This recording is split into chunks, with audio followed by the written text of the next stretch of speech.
मेरे हालात कुछ ऐसे थे कि मैंने डिसाइड किया कि मुझे जॉब भी करनी है। कपड़ों की दुकान में मैंने एज ए सेल्समैन काम किया कि मैं ऐसे माहौल में पला बड़ा था कि वहाँ मैं किसी को ये बोल दूँ कि मुझे एक्टिंग करनी है, मुझे एक्टर बनना है, तो शायद मुझ पर हंसेंगे और कहेंगे कि बेटा चुपचाप अपनी पढ़ाई कर, शादी कर, जॉब ले और सेटल हो जा। मुझे दूर दूर तक कहीं आसार नज़र नहीं आ रहे थे। मेरे कोई गॉडफादर नहीं थे या मेरा ऐसा कोई भी नहीं था कि किसी ने मेरे सर पे हाथ रख दिया और मुझे मौका मिल गया।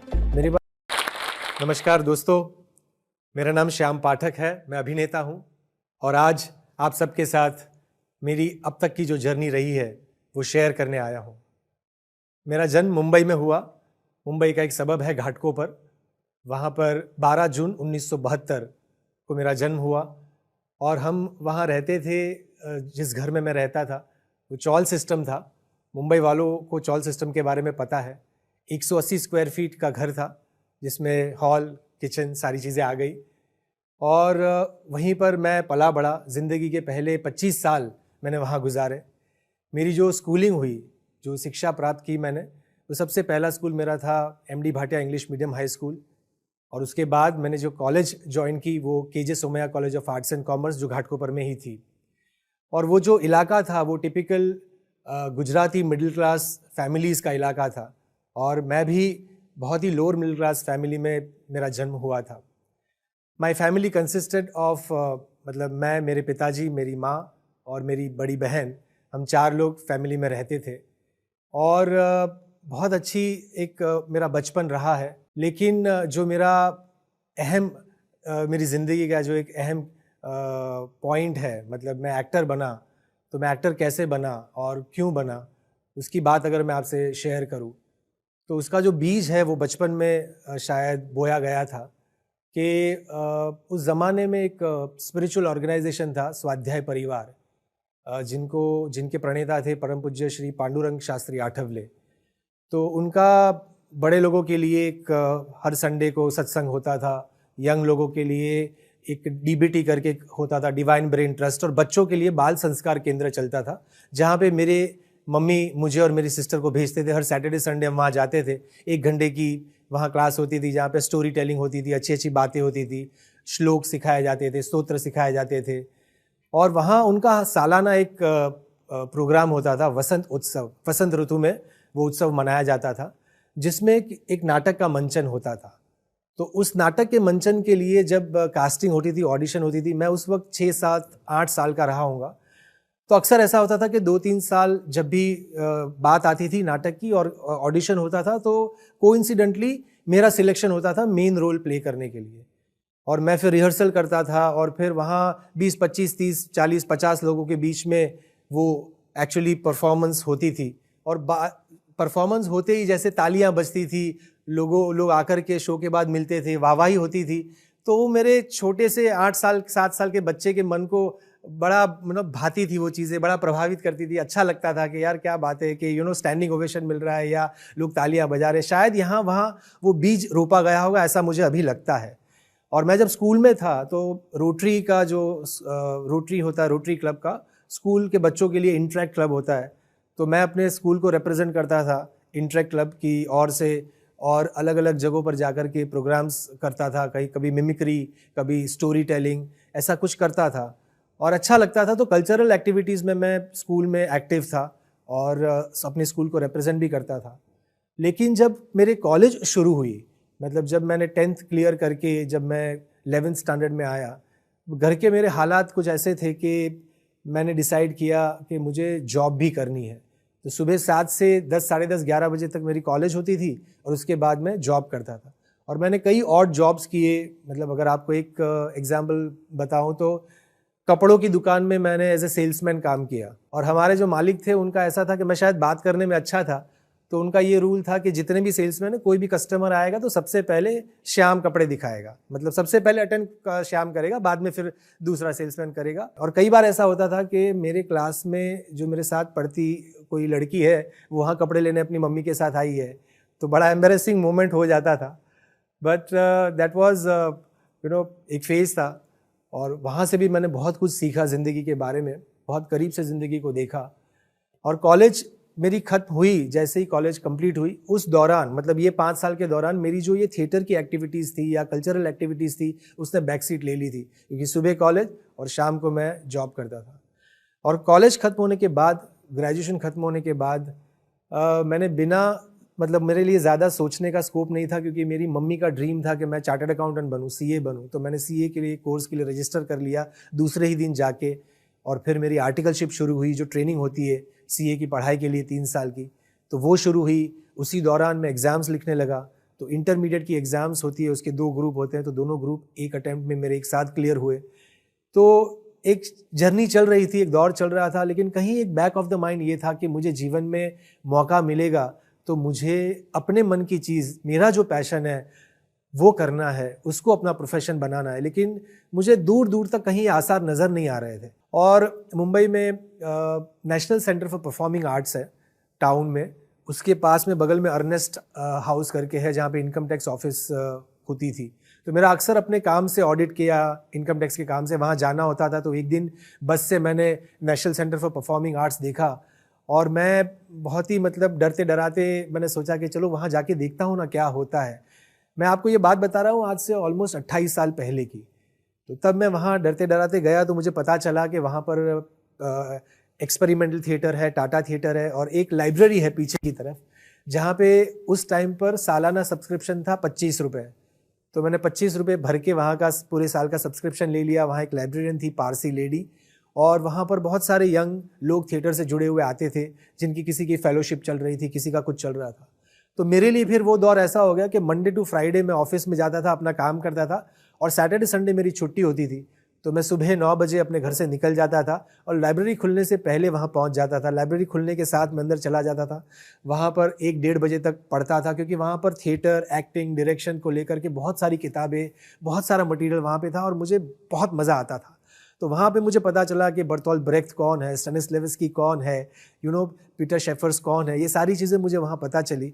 और 1:30 बजे जब लंच ब्रेक होता था तो मैं नीचे आता था, वहाँ पर एक ठेला था, वहाँ पर एक सैंडविच और एक चाय, ये मेरा लंच होता था। फिर वापस आ जाता था, और शाम को 6 साढ़े 6 बजे तक, जब तक लाइब्रेरी खुली रहती थी तब तक मैं वहाँ रहता था, पढ़ता था। और वहाँ मेरी दोस्ती हो गई। एक थिएटर डायरेक्टर हैं, बहुत ही, अब तो नहीं रहे वो, बहुत ही यंग और टैलेंटेड एमिनेंट थिएटर डायरेक्टर थे, चेतन दातार। तो उनकी वहाँ फोर्ड फाउंडेशन की फेलोशिप चलती थी, उनके साथ दोस्ती हो गई। तो उन्होंने बताया कि अगर तुम्हें कभी प्ले देखना हो शाम को तो तुम चले जाओ। मैंने कहा मेरे पास तो पैसे नहीं है, मैं कैसे नाटक देखूंगा। तो बोला यू गो बैक स्टेज, आप बैक स्टेज जाइए और डायरेक्टर से रिक्वेस्ट कीजिए कि मैं थिएटर का स्टूडेंट हूँ, और अगर उनको अच्छा लगेगा तो शायद आपको वो देखने देंगे। तो मैंने कहा ये तो अच्छी बात है, मैं ट्राई करता हूँ। तो सुबह 9-10 बजे से लेकर 6 बजे तक लाइब्रेरी में रहता था। 6 साढ़े 6 को मैं वहाँ जाता था बैक स्टेज में, और अक्सर ऐसा होता था कि डायरेक्टर को लगता था कि अच्छा बच्चा है, इसको देखने का मौका देना चाहिए। तो मैं एक नाटक देखता था, 8:30-9 बजे तक नाटक वो पूरा होता था, और फिर मैं वापस वीटी स्टेशन आता था, ट्रेन पकड़कर घाटकों पर आता था, और बहुत खुश होकर घर आता था, बिकॉज वो मुझे पूरे हफ्ते की एनर्जी दे देता था। मैं इतना खुश होता था कि मैंने अपने मन की चीज़ जो है वो की। वापस फिर मंडे टू फ्राइडे अपना रूटीन शुरू हो जाता था। तो इसी दौरान में मुझे पता चला कि मुंबई में एकजुट थिएटर ग्रुप नाम की जो संस्था है, जो नादिरा ज़हीर बब्बर चलाती हैं, कई सालों से प्रोफेशनल हिंदी थिएटर करते हैं, जिनके ज़्यादातर मंचन जो नाटक है वो पृथ्वी थिएटर में होते हैं, उनकी एक वर्कशॉप का ऐड मैंने देखा वहाँ पर। तो मैंने कहा मैं कैसे ज्वाइन करूँ, मतलब हिम्मत नहीं होती थी, क्योंकि मैं ऐसे माहौल में पला बड़ा था कि वहाँ मैं किसी को ये बोल दूँ कि मुझे एक्टिंग करनी है, मुझे एक्टर बनना है, तो शायद मुझ पर हंसेंगे और कहेंगे कि बेटा चुपचाप अपनी पढ़ाई कर, शादी कर, जॉब ले और सेटल हो जा, एक्टिंग वैक्टिंग का क्या ये भूत सवार है। तो मैं किसी को ये अपने मन की बात कहने की मतलब हिम्मत भी नहीं थी। तो मैंने ये ऐड पढ़ा, फिर उसमें पढ़ा था, उसमें मैंने लिखा, उसमें फ़ीस के बारे में लिखा था कि नॉर्मल फ़ीस इतनी और स्टूडेंट्स के लिए इतनी फ़ीस है, शायद 500 रुपये ऐसा कुछ फ़ीस थी, और नॉर्मल 750 रुपये थी। तो मैंने अगले दिन बांद्रा में रिजवी कॉलेज है वहाँ चला गया। तो वहाँ मैंने अपने सीए का आई कार्ड उनको दिखाया और मैंने एडमिशन लिया, और मैंने वो वर्कशॉप की। उस वर्कशॉप में लगभग 80 से 100 लोग थे, पार्टिसिपेंट्स थे। लेकिन उस 15 दिन की वर्कशॉप मैंने ये सोचा था कि 3-4 दिन करूँगा, नहीं अगर अच्छा लगा तो नहीं करूँगा, किसी को क्या पता चलने वाला है कि मैंने वर्कशॉप ज्वाइन की है। लेकिन 15 दिन कब गुजरे पता नहीं चला, और at the end of those 15 days वहाँ से मतलब उन्होंने एक 4 से 6 लोगों को चुना था, जिनको उन्होंने कहा कि हम आपको इनवाइट करते हैं कि अगर आप प्रोफेशनली थिएटर करना चाहते हैं और हमारा ग्रुप ज्वाइन करना चाहते हैं तो आप हमारा ग्रुप ज्वाइन कर सकते हैं। तो मेरे लिए बहुत बड़ी बात थी उस दिन। लेकिन क्या था कि मेरी एग्ज़ाम्स थी, मतलब फाइनल की, सीए फाइनल की एग्ज़ाम्स थी, तो मेरी स्टडी लीव शुरू होने वाली थी। तो 3 महीने मुझे पढ़ाई करनी थी और उसके बाद एग्ज़ाम लिखने के बाद मैंने उनसे कहा था कि जैसे मेरी एग्ज़ाम खत्म होगी मैं आकर के ज्वाइन कर दूंगा। लेकिन उस दिन से एक दिन भी मेरा मन पढ़ाई में नहीं लग रहा था, क्योंकि मेरे मन में वही चल रहा था कि कब एग्ज़ाम खत्म हो और कब जाकर मैं ग्रुप ज्वाइन करूँ। और मुझे याद है आज भी कि वो 6 नवंबर शायद दिन था, 1st to 5th एग्ज़ाम होती है। वो एग्ज़ाम ख़त्म करके उसी दिन शाम को मैं चला गया उनकी जो रिहर्सल स्पेस थी वहाँ पर। तो पता चला कि पृथ्वी फेस्टिवल के लिए वो लोग एक प्लेटफॉर्म परफॉर्मेंस कर रहे हैं, राजा की रसोई। और नादिरा जी ने, जो डायरेक्टर थे अतुल तिवारी जी, उनसे कहा कि जो सूत्रधार का किरदार है वो ट्राई करो, शाम को दो, अगर वो कर पाता है तो इस तरह से मुझे सूत्रधार का किरदार मिला और मैंने किया वो। और प्लेटफॉर्म परफॉर्मेंस की रिहर्सल्स हुई कुछ दिनों और फिर वो शो हुआ। And it was everything was, मतलब मेरी बिलीफ के बाहर की चीज़ थी। कहाँ मैं घाटकोपर के टिपिकल गुजराती मिडिल क्लास चौल सिस्टम में रहने वाला एक लड़का, मैं आज पृथ्वी थिएटर में एक नाटक का परफॉर्मेंस हो रहा है जहाँ मैं परफॉर्म कर रहा हूँ। और धीरे धीरे फिर मेरा एकजुट का दौर शुरू हुआ। वहाँ पे बैक स्टेज से मैंने शुरुआत की, क्योंकि ग्लैमर वर्ल्ड जो है वो, मतलब हमें पता है, लेकिन उसके पीछे की जो मेहनत है वो एक अलग लेवल की होती है। तो मैं बहुत फॉर्चुनेट हूँ कि मैं एक ऐसे ग्रुप के साथ मेरा जुड़ना हुआ जहाँ पे मेरी शुरुआत बहुत ही, मतलब बैक स्टेज से होकर के धीरे धीरे मैं एक्टिंग की एक पायदान में ऊपर आता गया। तो एकजुट के साथ मैंने कई साल काम किया। कई साल काम करने के बाद मैंने कई सारे नाटक उनके साथ किया, संध्या छाया, दूरबीन, बहुत सारे बात लात की हालात की, कई सारे नाटक हमने किए। और कई सारे नाटकों में मुझे बहुत कुछ सीखने को मिला। दया शंकर की डायरी जो आशीष जी परफॉर्म करते थे, या सकुबाई जो सरिता जोशी परफॉर्म करती थी, उनके साथ रहकर काफ़ी कुछ सीखने को मिला। लेकिन मुझे लगा था कि अगर मुझे एक्टिंग को अपना प्रोफेशन बनाना है तो अगर मौका मिले तो I should get myself train in an institutionalise setup. लेकिन मुझे रास्ता नहीं पता था कि मैं क्या करूँ, कैसे जाऊँ, कहाँ जाऊँ। इस दौरान ऐसा हुआ कि एकजुट में एक एक्ट्रेस मंदाकिनी गोस्वामी करके एक एक्ट्रेस है जो हमारे साथ काम करती थी। उनके हस्बैंड है रॉयस्टन एबल, जो दिल्ली में और नेशनल लेवल पे बहुत बड़ा नाम है। उनका एक प्ले था Othello play in black and white. उसका मंचन मुंबई में हो रहा था और उस प्ले में बैरी जॉन, जो अपने आप में एक बहुत बड़ा नाम है, is one of the finest teachers of acting, और थिएटर के लिए उन्होंने इंडिया में बहुत काम किया है। तो वो उसमें यागो का रोल प्ले कर रहे थे और वो लोग बॉम्बे आ रहे थे और एकजुट उनको बाहर से सपोर्ट कर रहा था। तो उस दिन शाम को एक प्रेस कॉन्फ्रेंस थी जो अनफॉर्चुनेटली किसी कारणवश हो नहीं पाई थी। तो ग्रुप के लोगों ने कहा कि बैरी अगर यहाँ है तो we should not miss this chance, और उनके साथ एक छोटा सा वर्कशॉप होना चाहिए। और बैरी के साथ वो वर्कशॉप हुआ। तो पहली बार मुझे पता चला बैरी जॉन के बारे में, उनके काम के बारे में, उनके ग्रुप के बारे में, उनके स्कूल के बारे में, काफ़ी सारी चीज़ें पता चली। और मैं बहुत इंस्पायर हुआ और मुझे लगा कि मुझे इनके साथ काम करना है और मुझे उनके अंडर जा कर के सीखना है। लेकिन मैं कैसे जाऊं, मुझे पता नहीं था, रास्ता नहीं पता था। तो फिर मैंने हिम्मत करके कुछ दिनों के बाद उनको एक लेटर लिखा जिसमें ये लिखा कि I am a student of theatre, मैं आपके साथ काम करना चाहता हूँ, बट मेरे पास पैसे नहीं है फ़ीस के। तो अगर कोई स्कॉलरशिप हो या ऐसा कोई हो तो आप मुझे प्लीज़ बताइए, अदरवाइज़ आई प्रॉमिस टू पे back after 2 years when I will start earning. और मैं लेटर लिख के भूल गया। मुझे लगा था मुझे कहाँ जवाब आएगा, इतने बड़े आदमी है, कहाँ मतलब रिप्लाई करेंगे, उनको कितने हज़ारों इस तरह से रिक्वेस्ट आती होंगी। लेकिन 15 दिन के अंदर मुझे रिप्लाई आया, which was to my utter surprise, जिसमें 2 लाइन में सिर्फ उन्होंने जवाब लिखा था that you to come swiftly to your point I offer you a seat in my programme, in my course. और उसके लिए जो एक मिनिमम फ़ीस भरनी थी वो भी मेरे पास नहीं थी। मेरा एक बहुत ही अच्छा, बहुत ही करीबी दोस्त है मनोज जंगलानी, तो मैंने उससे बात की इसके बारे में। तो वो he was from a well to do family और उनका अपना ट्रस्ट था। तो उसने कहा कि I will speak to my brothers and हमारे ट्रस्ट में बात करूँगा एंड देखते हैं वो लोग क्या कहते हैं, because they support for higher education. फिर उसने मुझे आकर बताया कि they have agreed but they will pay your fees directly to the institution, आपके हाथ में नहीं दिया जाएगा। मैंने कहा इट इज़ फाइन, मेरे लिए इट इज़ ओके। इस तरह से मेरी फ़ीस वहाँ भरी गई। फिर मुझे दिल्ली जाना था, ज़िंदगी में पहली बार दिल्ली जा रहा था। दिल्ली में और कोई जान पहचान नहीं थी। मेरा एक बहुत ही एक क्लोज़ फ्रेंड वहाँ काम करता था, सिर्फ वही मेरा एक रेफरेंस पॉइंट था दिल्ली का। तो पहली बार इस तरह से दिल्ली गया। उसके यहाँ भोगल में उसका घर था, तो उसके पास 2 दिन रहा। फिर नोएडा गया, बैरी के साथ काम किया और that was again one of the finest times कि मैं उनके साथ रह कर के काफ़ी कुछ सीखा, काफ़ी कुछ मैंने उनके अंडर जाना। फिर ये था कि अब मुझे नेशनल स्कूल ऑफ ड्रामा के लिए अप्लाई करना था। लेकिन जब मेरी बैरी से इस बारे में बात हुई तो उन्होंने कहा कि आई थिंक आपने काफ़ी थिएटर किया है, you should go back to Bombay and start working professionally. But मेरा ड्रीम था, तो उन्होंने कहा था कि अगर आपका ड्रीम है तो आई guide you, support you. NSD का जो एडमिशन है, मतलब आप सब शायद जानते होंगे कि बहुत सारे एप्लीकेशंस हर साल आते हैं और उनके अलग अलग राउंड्स होते हैं। प्रिलिमिनरी राउंड, फिर उनका इंटरव्यू का राउंड होता है, फिर फाइनल राउंड ऑफ सिलेक्शन होता है। तो इस तरह से मतलब उसमें ऑलमोस्ट 15-20-25 हज़ार एप्लीकेशन आते हैं, उसमें से पहले ही फिल्ट्रेशन होता है। वो हुआ, मुझे कॉल लेटर जब आया तो मेरे लिए ऐसा था कि ग्रेजुएशन, उसमें ये क्राइटेरिया रहता है कि graduation, participation in 10 professional productions and 3 eminent people from your region should recommend your name why this boy और girl should be given admission in National School of Drama. तो जब मुझे कॉल लेटर आया तो मुझे लगा कि मतलब मैं ये फिल्ट्रेशन मेरा समहाउ क्लियर हुआ। उसके बाद जो प्री राउंड होता है उसमें भी रिटर्न होता है, ओरल होता है, प्रैक्टिकल होता है। उसके लिए तैयारी की मैंने, वो किया, वो करके तो फिर मैं घर आ गया था, मुंबई आ गया था। और उसका रिज़ल्ट जब निकलता है तब निकलता है, क्योंकि बॉम्बे, दिल्ली, कलकत्ता, बेंगलोर चारों सेंटर से मिला के वो जो 8-10 हज़ार लोगों को कॉल लेटर्स जाते थे, उसमें से वो लोग 80 लोगों को चुनते हैं जो फाइनल राउंड ऑफ सिलेक्शन के लिए दिल्ली जाते हैं। तो इसमें अपना नंबर लगना मतलब बहुत ही ऐसा लग रहा था कि कैसे लगेगा। लेकिन मुझे अचानक से एक दिन कॉल लेटर आया और आई कुडंट बिलीव कि मुझे मेरा सिलेक्शन हुआ है for final round of selection. और इस तरह से मैं 4 दिन का जो वर्कशॉप होता है उसके लिए वहाँ जाना था।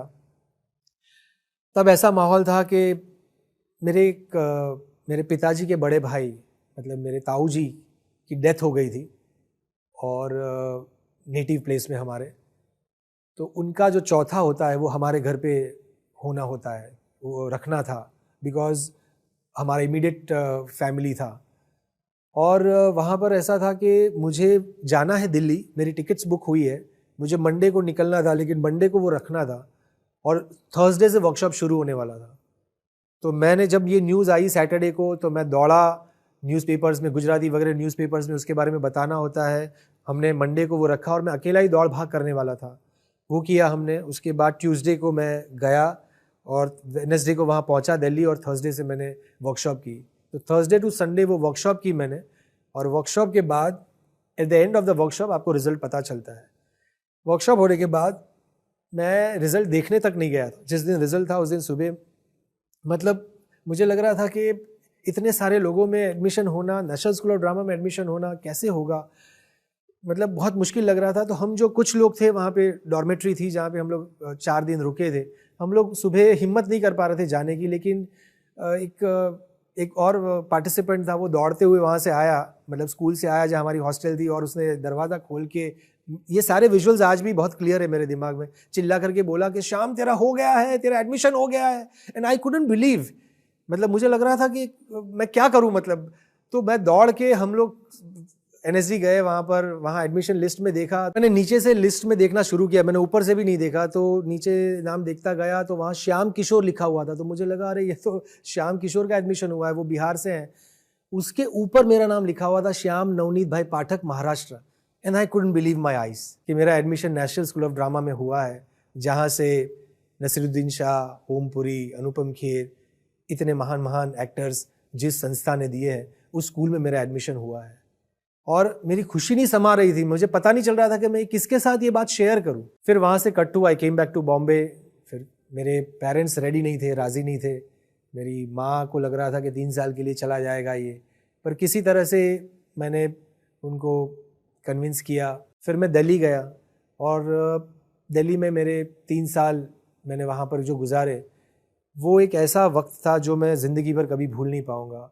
वो जो एक ज़िंदगी के बारे में, थिएटर के बारे में, एक्टिंग के बारे में तो आप सीखते ही हैं, लेकिन ज़िंदगी को इतनी करीबी से आपको वो 3 साल दिखाते हैं। और वहाँ ये रहता है कि हर स्टेट से एक स्टूडेंट होता है, मतलब एक महाराष्ट्र, एक केरल, एक कर्नाटक, एक हिमाचल, इस तरह से। तो 20 अलग अलग शहर से, 20 अलग अलग कस्बों से आए हुए लोग जो हैं वो एक जगह आते हैं और 3 साल तक पढ़ाई करते हैं।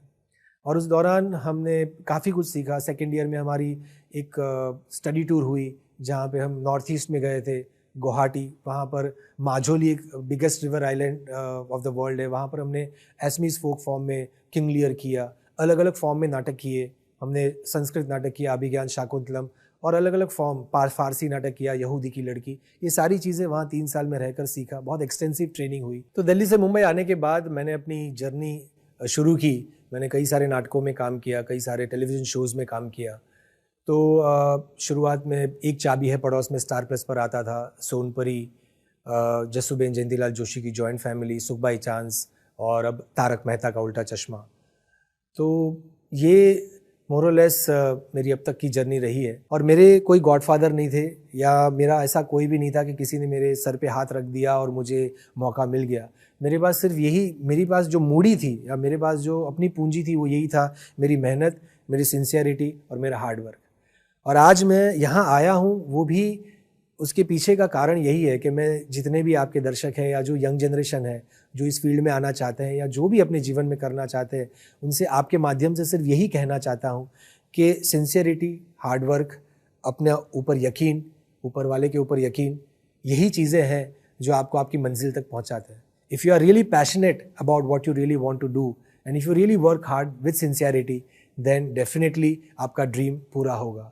Because I strongly believe that it is better to add life to years rather than adding years to life. मैंने यही चीज़ को फॉलो किया अपनी लाइफ में, आगे भी फॉलो करता रहूँगा। और बहुत अच्छा लगा मुझे आज यहाँ आकर के अपनी जर्नी आप सबके साथ शेयर करने में। Thank you so much for inviting me here. Thank you so much everyone. Thank you.